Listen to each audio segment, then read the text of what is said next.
welcome back to another Call of Duty news. There's a lot of stuff to go over about Season 2 today.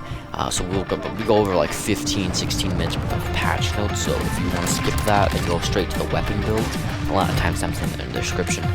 So just click on that, it should bring you straight to the loadouts. But right now, let's go straight into all of the new patch notes. There's some massive changes, so stay tuned. So here we are on the Season 2 patch notes for Modern Warfare 2 and Warzone 2 and DMZ. All the patch notes are here. There's a lot to go through and a lot of massive changes. This is probably one of the biggest changes we'll see in Warzone 2 history. So this will be really interesting, and well, I'll try to compact it short because there's a lot of stuff to go through. First thing is there's, of course, the global changes across all the game modes.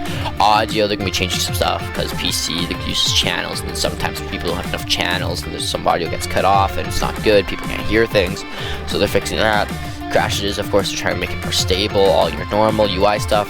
If you notice, the UI sort of sucks in Modern Warfare 2 and Warzone 2, so they're going to be fixing all that, like new menus for camos, bundles, adding some stuff, getting rid of some stuff. Reticles you'll be able to see in the preview, which I'm looking forward to, so you can actually see what the reticle is before you put it on. You have to test your gun, and it's just annoying. Something like quality of life, whatever's. Some changes here for experienced weapon progression. Probably be able just to do a challenge to unlock a weapon now. On top, like, I'm thinking it's gonna have two ways to unlock the gun. Like, I don't know if you remember back in like Warzone, a lot of guns had two ways to unlock them. You can either do like challenge, like get whatever headshot kills, but then you could also go back and unlock it through like that battle pass or something. Here you'll probably just have weapon progression. So let's say I want to unlock the Lockman 545, I think 556, something like that. If I want to unlock that, I need to level up the Lockman 762. So I have the option to either level up the 762 and unlock the Lockman 556, or I can do the challenge for headshot kills and unlock the Lockman 556. I think it's going to have two ways to do it now. Battle Pass are going to be changes there. Probably no longer have your weird tier per system where you have to pick where you want to go to unlock whatever. It'll be interesting, but they're probably just going to completely scrap that, throw that out the window, and have like your basic line of all of your loot, and you slowly just rank it up. Weapon balancing, they're going to be adding 5 new weapons coming Modern Warfare 2, Warzone 2. Probably going to be spreading it all out. There's a lot of weapons to add on. Some might be in the mid-season, some of course will be at the start. So a lot more weapons to level up and see how much they change the meta. And of course they're going to be balancing, nerfing, buffing some guns. Fennec's probably going to get nerfed, and like your tactics, stuff like that. The Gulag, first massive change to Battle Royale section is the Gulag. It's going back to 1v1, thank goodness. No longer you have to rely on a stupid or AFK teammate, and then you have to carry the 1v or the 1v2, or will your teammate will completely carry. No longer will it be a gamble. It will be 1v1 classic. It will also have the flag in the middle. No longer will you have the jailer. I'll have the classic flag. Probably entire new Gulag too. So no longer will you have that current one with like that weird like ledge and that weird circle pillar thing. You will just have your classic 1v1, and no longer will be big. You'll probably no longer have ground loot, so you only spawn with your weapon. But all around, good changes. New Gulag's always good to see. And then it says down here, it's going to be adding some weapons, some primary weapons to the Gulag list, like your ARs, SMGs, LMGs, maybe even a shotgun or two, to replace a lot of the pistols. So add more variation to your Gulag, and when you spawn back, you stand more of a chance against other people. And so that's always good to see. You'll get new weapons, a completely new Gulag, back to 1v1. Good changes there, and I look forward to playing with that stuff. Another massive base game change is the cash and income of the map. If you notice right now, you pick up cash off the ground, it's like $100. It's pretty stupid. Now they're going to add it, so everything, the base loot on the ground loot is going to be 500. So no longer we pick up $100 increments, it'll be 500 increments, so you'll have just more cash. Plus you can now get cash from ground loot, which we already were able to, but containers is the big one. You will be able to get it from containers, which is really good. Just like Warzone 1, most people relied on getting cash from supply boxes to actually buy their stuff at the buy station. Now you will be able to do the same thing, and White Stronghold supply boxes will also have a lot of cash. If you notice that, if you loot the Stronghold and you open one of the crates there, it gives you a whole pile of cash. It'll probably be the same. And then contracts will be nerfed. It'll give you less value. Like you do the safe crack and it gives you like 12 grand. It's pretty overpowered, so they're going to be getting rid of that. And then cash registers are going to be looks like nerfed or buffed too. I don't know about that. It's very, I don't like the new looting system. It's interesting, like having to loot cash registers to do this. I think it should just be balanced and everything's the same for everything, but that's just me. Another massive base game change is loot and inventory. They're gonna now be able to shifting away from loot menus, which is all good because right now it feels a bit slow when it comes to just trying to, I don't know, loot stuff. Like you have to open this menu, take whatever you want, dump this out from your backpack. Oh, I killed someone, let's go shuffle through their backpack. It's just really annoying.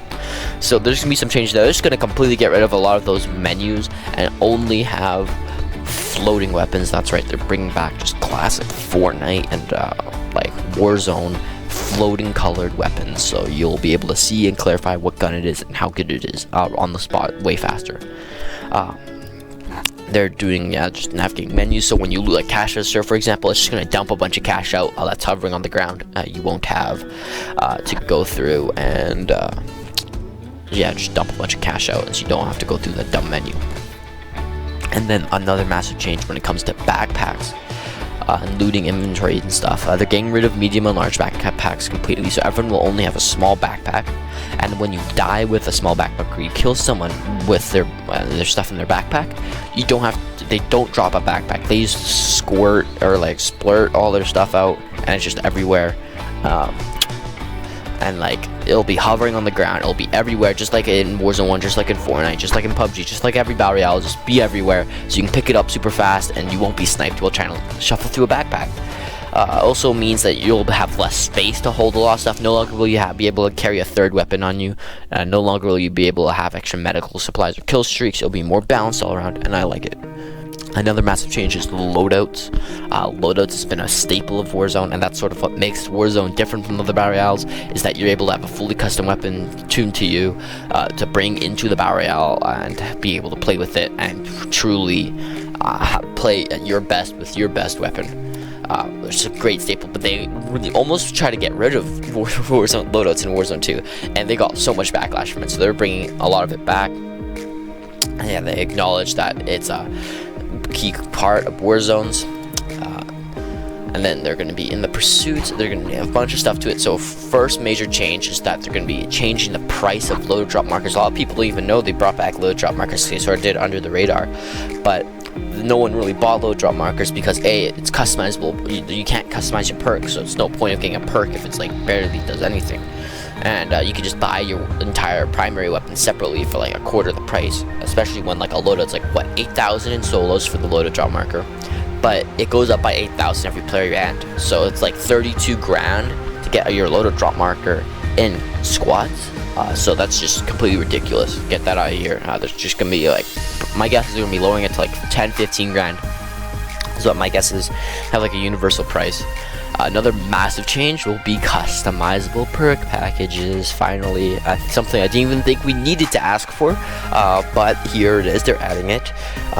Personally, I thought that was like just a base requirement. That was just part of the base game of Warzone or like base game of Call of Duty. But nope. Apparently, we have to ask and wait specially for this feature.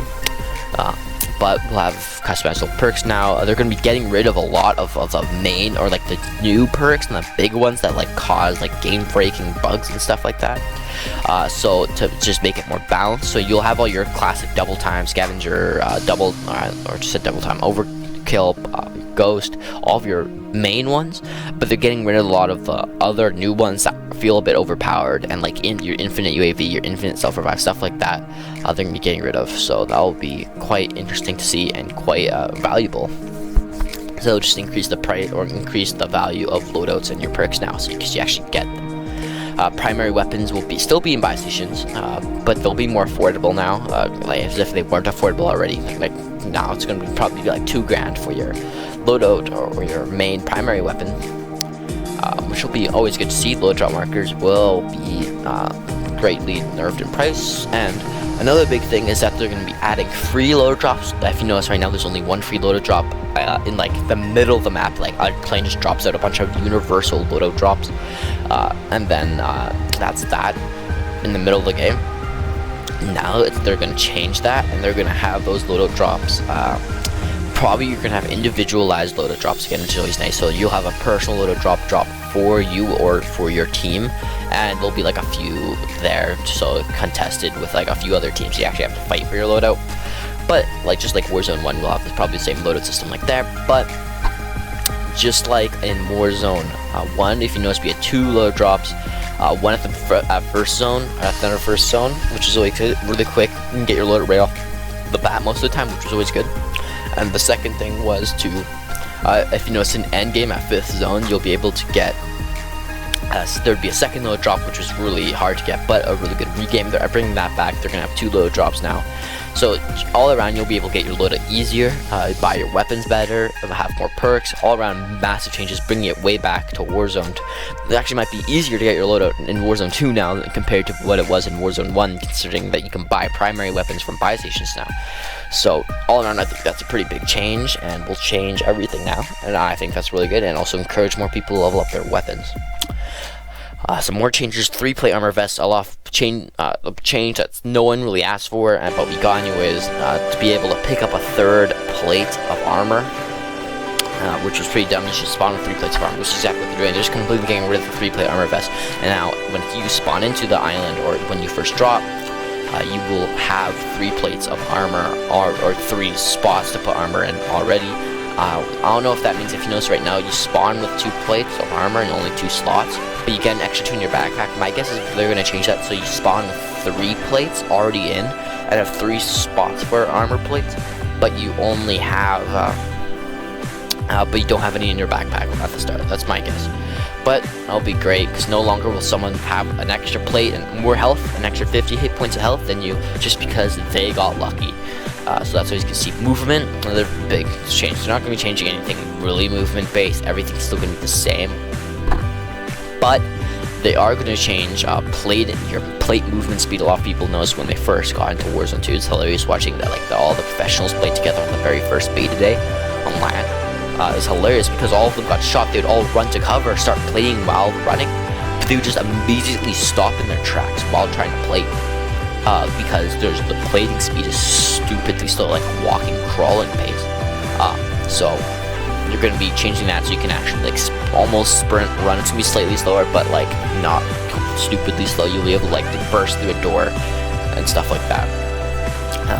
They're hopefully changing the time to kill. We haven't heard any news about that, but they really need to change this time to kill. This is ridiculous. Buy stations are going to be changing the way they spawn. Loader drop markers will have unlimited stock, just like UAVs. If you know, if you buy UAV and then you go buy a second UAV from the same buy station, it's out of UAVs. So it's only got 1 UAV. This will have, instead of having only 1 loader drop marker, which it does currently, it will have unlimited, which is always good. So that means more loadouts for all. They're also going to add more. They're going to make them more static across the map. Spread them out more, so no longer you have to run 500 meters across half the map to get to your buy station. Hopefully there's more everywhere. Strongholds are going to be changing the way they loot. They're nerfing the amount it gives you. They should probably still have the loadout, but they might not have as many chests, or might not give you perks, something like that. I don't know. But Stronghold will probably be nerfed when it came to the amount of loot you get from a Stronghold. So it'll be quite interesting to see. And a welcome change, because right now Strongholds are a bit overpowered and will set you up for in-game almost instantly. So what I do almost instantly, so it's good to see. In DMZ mode, we'll have some changes. For example, enemy tuning. We're just changing the way enemies spawn, changing the way they attack, making them a bit easier, because right now they're a bit overwhelming and get beamed from 300 meters away and then get thirsted by an AI, which is ridiculous. So they're changing that. Spawn points, no longer will you spawn at some random spot in Al Mazrah. You'll be able to pick where you spawn at the beginning of each game in DMZ, which is good to see. Mission difficulty and tuning. There's like missions and stuff, like your challenges for DMZ will be a bit easier. but it also means that there's going to completely wipe DMZ. All of your progress in DMZ will be wiped at the end of the season, because there's going to be a whole new set of missions, a whole new stuff, set of things to unlock. So that's always interesting to see, and will be, I don't know, good or bad depending on where you were in your DMZ missions. Crashes, a lot of people notice if you crash in the middle of a DMZ game, you lose your weapons. That'll be changed, so you actually have your weapons, which is good. Seasonal refreshes, of course, there will be some new factions, new bosses, new missions to do, so all that stuff is very welcome. So this is the new content. And then locations, there'll be some new bosses and like locations to go and deploy at, and so it'll be all good. Multiplayer audio, like in the beginning, PC is having some audio problems, so they're changing that. Perk balancing, there's going to be some massive changes to perks and the way you earn them in the middle of a match, so that's sort of welcome, I guess. Weapon balancing, of course, weapon balancing that comes every season, and every update there's going to change some weapon stuff, so that's okay. Hardcore mode, so for like your missions, I forget what they call them, but like your tier 1 missions and your tier whatever modes, will have a hardcore mode, probably giving you more loot when you complete them. So that will be really fun and interesting to see. It will be, I don't know, different. If anyone played the campaign and played hardcore mode in the campaign, it was like a really hard difficulty with like no HUD. You will have set amount of you could only take 3 shots and then you're dead, but if you shot someone else, they'd take 2 shots and then they die, so it's very interesting to play. Playlists, of course, will be a whole set of new playlists, but a big change is that they're going to be able to vote for what changed to the playlist you want weekly, so you get, hopefully we get a lot of better, or a lot of good game modes, because we can now vote for what it is. Ranked, they're gonna be a ranked Call of Duty League with some ranked maps and modes, and so we can sweat your butts off and get somewhat rewards for it and get noticed for it.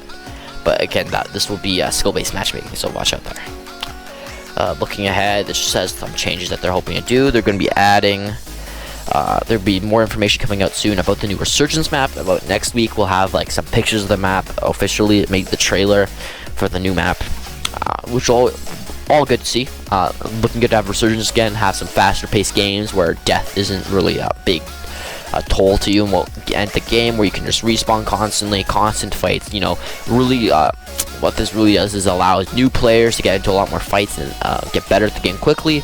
And also, since it's a lot faster pace, there's not much on the line if you die, and if you do die, there's a good chance you'll respawn because it's Resurgence. So all around, really fun game mode, and on the new small map with less people, it will be really fun to see again. Hopefully this new map's good. Personally, I didn't really like Fortune's Keep because it felt a bit open and be beamed from across the map from it. Rebirth was, of course, beautiful in every way, shape, and form. Yeah, sure, you could be beamed from on top of prison, but at least you knew where you're going to be shot from. Like, on Rebirth, you get beamed from prison. At least you knew it was prison. It was either going to be prison, water tower, or tower. Those are the only 3 places it could be. If you got beamed in Fortune's Keep, it's in one of the 9 towers at the keep, or it could be one of 1,000 rooftops on, like, the little town area, or it could be on one of the, like, 3 rooftops over at the winery. Like, it was ridiculous. So, good to see that there's going to be some changes there. Hopefully the map's good. Yeah, just development stuff, blah blah blah, like how they develop Call of Duty. But all around, massive changes to Warzone, massive changes to DMZ, and all looks like very positive changes, and slowly shaping it back to Warzone 1, which is good to see. And we'll go back and let's talk about some of the new loadouts I have. So here we are in Modern Warfare 2 or Warzone 2, and I've got 3 builds for you today. I've got a new AR, a new Fennec build I don't think you've seen before, and I also have a new sniper build I don't think you've seen before. So first, let's get into the best gun I think on this list, the Kastov 7.62. This is my build for it. We use the Kastovia barrel for the recoil control, same with the Cast 10 barrel, all for the recoil control. Everything basically here is for recoil control. The aim-op optic that basically everyone uses on every AR and or anything long range now, just because it gives you the best everything, and a 40 round mag because we don't really have anything bigger. And all around, I think this gun is quite good. I'm not doing enough justice with my very bad aim, but it's got some decent range. The nice thing about the Kastov class is how hard it is. I'm not doing it justice with my recoil control here, but all around, it's one of the best ARs. I prefer this over the MW2 just because it just hits so much harder, and so that's always good to see. The next on this list, is, of course, is the Fennec. We're using the X10 RR barrel for range, because we really need some range in this gun. Chrono Mini Pro, any optic, red dye optic will do. VLK LZR 7mW laser, of course, the best laser, gives you the most aim down sight, speed, sprint to fire, gives you everything. It's just all positives there. Can't go wrong with that. We use the stippled grip for, of course, recoil control, get more range out of this gun. And a 45 round mag, because this thing dumps through bullets like it's nothing. But for SMG, it's got some good range. It's got good bouncy, but it has some good bullet velocity. Of course, it's the Fennec. It's got good ADS, and then of course range. I'm not doing enough justice. It's my first thing on, so I'm not very good at this, but really good gun. And for close range fights, it will demolish. So I do 10 out of 10 recommend. So here is the Victa sniper. For this, the longest range sniper I have. The signal's really close second. If you like the signal more than the Victus, I guess you can use that for range, but I prefer the Victus personally. We've got the Mach 8 for your bullet velocity and your damage range. There's no good tuning here. Just keep it at the default 0-0 tuning. It's all around. It will just greatly reflect everything if you change anything here. So just keep everything the same. And the VLK LZR 7mW, basically use this on every gun in the game, and it'll just increase ADS and sprint to fire. It's the best laser in the game. No one can go two ways about it. It just increases everything. So, or only positives: ADS, sprint to fire, everything you want in a gun, or everything you're going to need in a gun. We got the XRK Rise 50. Of course, for some bullet velocity, or not bullet velocity, some recoil control. And sprint to fire ADS speed, because this greatly needs ADS speed. And for the final one, we have flinch resistance for the brew and grip. This is the tuning for it, and this gives us flinch because we need as minimal flinch as possible for long range. And of course, the bipod, because if you're shooting at range, you're almost guaranteed to need a bipod, so you can really just snipe them. But like here, I'm not going to use any steady shift, and this is it, just like nothing. And of course, focus is like dead. So for range, this is my personal favorite gun. The signal comes really close second. If you use the signal, then just use that gun. There's so many different builds for it, but all around a really clean gun. And, especially if you mount it, it's just all around a really good gun. Like this is what it looks like when mounted. That's why I use the bipod, and that's the guns for the week. Not much more. There'll be some 5 new guns coming out in the new season, so we'll go through all those next season. But right now, that's all for today. And it was more than just a game, because the game became our home when our lives were so uncertain and we all felt so alone. So to every single soldier who helped serve in Verdansk, we were part of something special only you will understand.